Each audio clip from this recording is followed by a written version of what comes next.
देखिए, इस वीडियो में हम बात करने वाले हैं कि पति अपनी पत्नी को भरण पोषण देने से कैसे बच सकता है। कानून में वे कौन सी परिस्थितियां उल्लिखित हैं जिनका उपयोग कर एक हस्बैंड अपनी वाइफ को मेंटेनेंस देने से बच सकता है। तो हम बात करते हैं,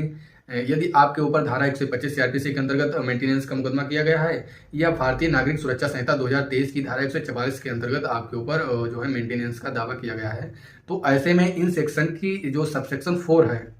उसमें 3 परिस्थितियां उल्लिखित हैं जिनका उपयोग कर या जिनमें से किसी एक का उपयोग कर आप जो है अपनी वाइफ को मेंटेनेंस देने से बच सकते हैं। तो फर्स्ट रेमेडी ये है कि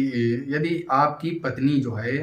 कैरेक्टर लेस हो रही है, वो एडल्ट्री की दशा में रह रही है, जड़ता की दशा में रह रही है, उसका किसी गैर पुरुष से संबंध स्थापित हो चुका है, इस चीज को यदि आप कोर्ट में प्रूव कर देते हैं एविडेंस के तौर पे, तो कोर्ट आपको आपकी पत्नी को मेंटेनेंस देने के लिए बाउंड नहीं करेगा, क्योंकि आपकी पत्नी इस दशा में अपना मेंटेनेंस प्राप्त करने के अधिकार को खो देती है। सेकंड ग्राउंड ये है कि यदि आपकी पत्नी आपसे विदाउट रीजनेबल ग्राउंड, बिना युक्त कारण के, विदाउट सफिशिएंट कॉज आपसे दूर रह रही है,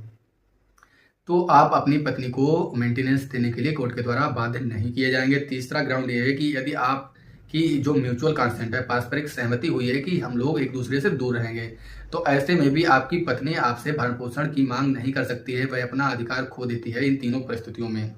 तो इन तीनों परिस्थितियों में से किसी एक परिस्थिति का उपयोग कर या एक से अधिक ग्राउंड का उपयोग कर आप जो है अपनी वाइफ को मेंटेनेंस देने से बच सकते हैं। धन्यवाद।